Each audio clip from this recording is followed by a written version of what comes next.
Assalamualaikum warahmatullahi wabarakatuh.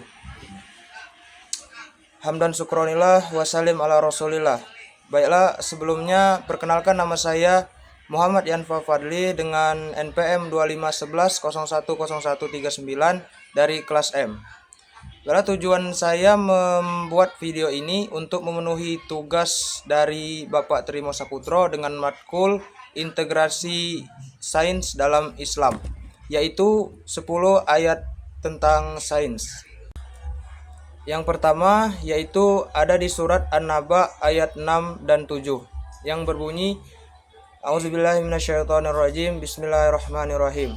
Alam naj'alil arda mihada wal jibala autada.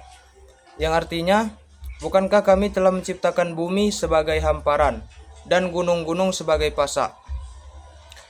Terus tafsirnya yaitu bumi dijelaskan bahwasanya bumi itu sebagai tempat tinggal manusia yang stabil, dan gunung sebagai pasak karena dalam ilmu geologi modern, gunung mempunyai akar yang menancap ke bumi sehingga membantu menstabilkan kerak.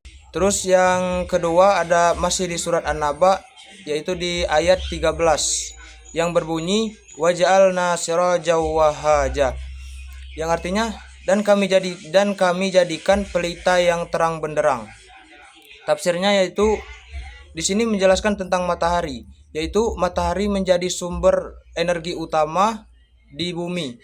Terus dalam sains, matahari ini menghasilkan energi dari fusi nuklir. Dan ayat yang ketiga yaitu di surat Al-Lail ayat yang pertama yang berbunyi Bismillahirrahmanirrahim, wal laili iza yaghsha, yang artinya demi malam apabila menutupi cahaya siang. Di ayat ini Allah Subhanahu wa taala bersumpah demi malam sebagai tanda kekuasaannya dan bukti keteraturan malam.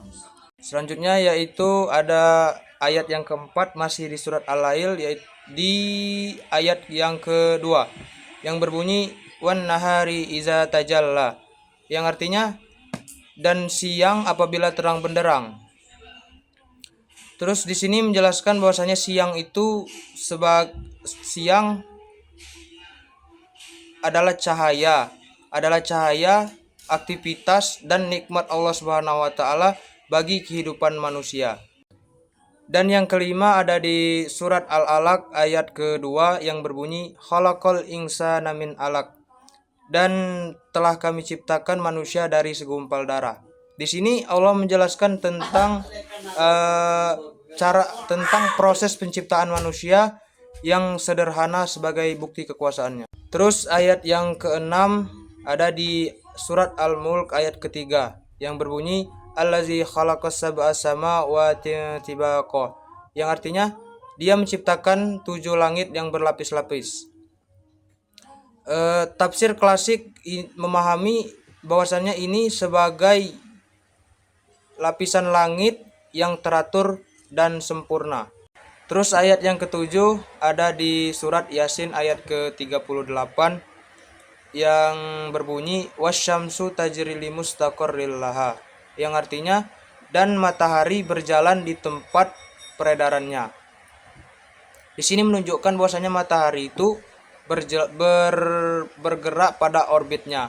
Dalam astronomi, matahari bergerak dalam galaksi dengan sistem orbit tertentu.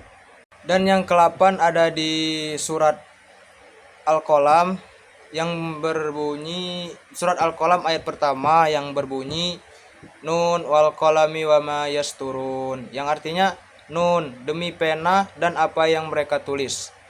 Di sini dijelaskan bahwasanya pentingnya ilmu pengetahuan, ilmu pencatatan dan literasi, dasar-dasar perkembangan ilmu sains.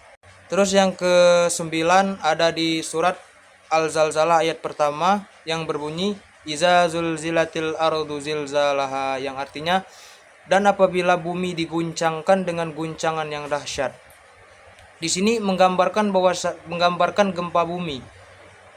Dalam sains, gempa bumi terjadi karena pergerakan lempeng tektonik.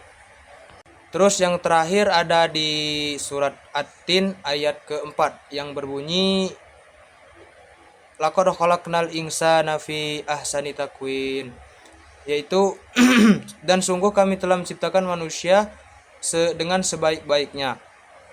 Di sini menunjukkan bahwasannya manusia adalah makhluk yang paling sempurna dibandingkan dengan makhluk yang lain, seperti kemampuan berpikir, sistem tubuh, dan koordinasi yang kompleks. Baiklah, mungkin itu saja yang dapat saya sampaikan. Apabila ada salah kata atau salah dalam pengucapan, saya mohon maaf. Kepada Allah saya mohon ampun. Wabillahi taufiq wal hidayah. Wassalamualaikum warahmatullahi wabarakatuh.